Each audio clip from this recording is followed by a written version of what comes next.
Good day everyone. Today on the bench I'm going to tie you up my Enticer Nymph. This is an olive and copper Enticer Nymph. It's an offshoot of my old Enticer flies I developed many years ago for trout, and then we use them with a lot of success on steelhead and other salmon. So let's go over the materials we need to tie this fly. Again, I'm going to use a Tiemco 3761. It's a wet fly hook. Basically it's a size 10. You can do 8s and 12s if you want to go that route as well for different sizes. The thread, I'm going to be using some 6/0 black. It's flat tying thread. The lead, I'm going to be using some 020 lead. I'll be using some Solarez on this fly.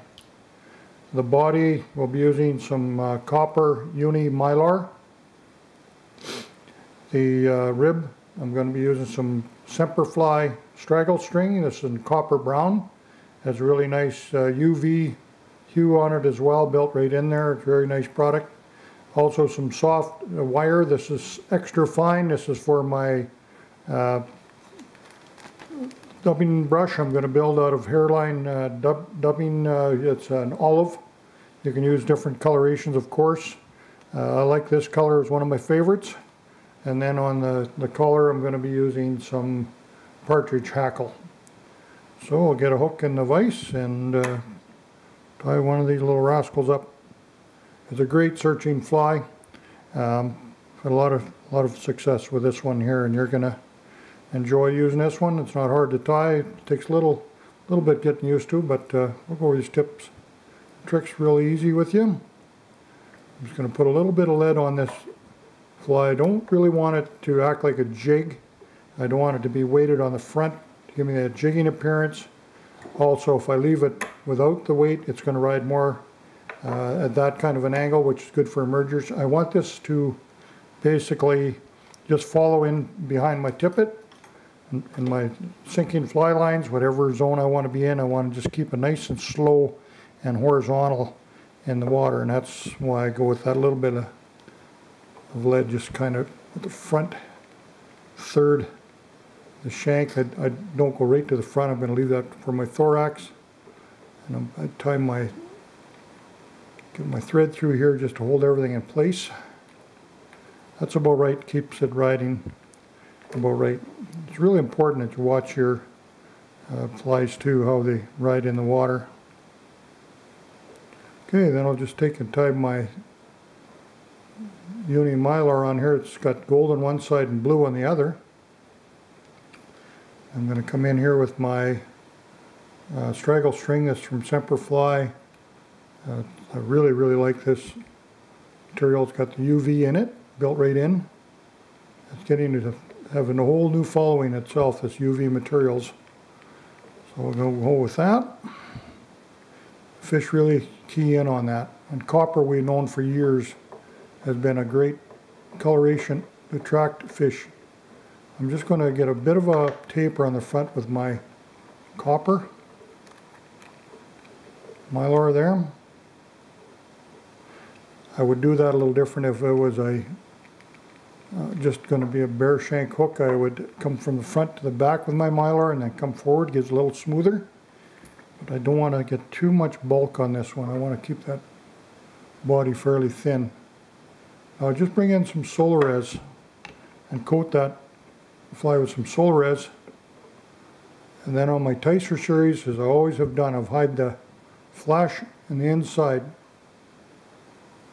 the fly. They'll get to see it, but it comes from the inside. I don't like to overpower flies with too much flash. It seems to turn fish away more so than attract them sometimes. Not always. There's always exceptions, of course.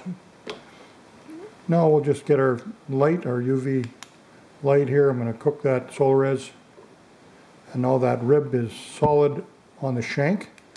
So there we go, and just got enough, that little bit of UV on there peeking out. I'll grab my extra fine wire.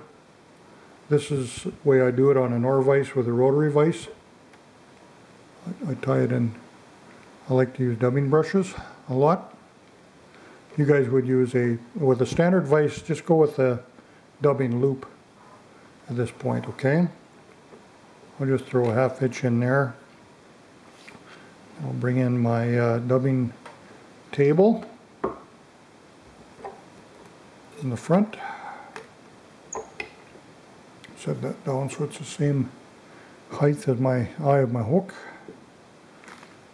And then I'll get some of my dubbing. Make some of that out, nice long fibers. I kind of get it over the one side of the, have it on one side of the thread more so than in the center.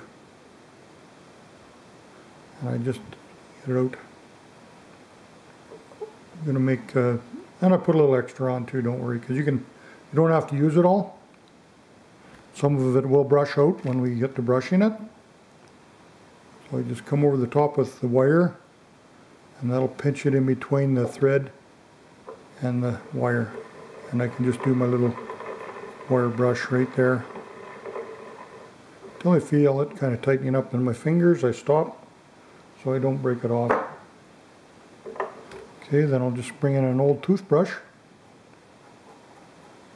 Want to make sure you use an old one or not borrow your wife's. She'll wonder where all that hair come from the next morning when she brushes your teeth. Don't want to do that either, you get in trouble. Okay, now in the front here, I'm just going to wrap this thorax with my rabbit. And this gives it a really nice boogie thorax in there that'll actually breathe. Covers up part of the body when it's wet. It does pulsate quite nicely. There we go. Now I'll just give a little one of my partridge hackles. You can tie it with a brown, or you get these skins. You can add all kinds of colors. Here, let's go with a gray on this one. Pull off the bottom of that fuzzy. I'll grab the tip. Just preen these feathers back. I got it by the tip. There we go. Tie it in just behind the eye. Cut the tip off. And I'll grab my little hackle plier. I like to use these spring-loaded ones for these soft hackles. And then when I get a half turn here, I just preen these feathers back. I fold my hackle. I'm taking a turn and a half. Come around over the top.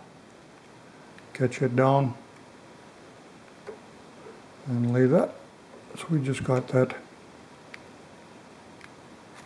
hackle just ahead of the dubbing. Push that in a little bit tighter. Crowded the head just a little bit too much on this one. Now we'll do a whip finish here. Build a little head.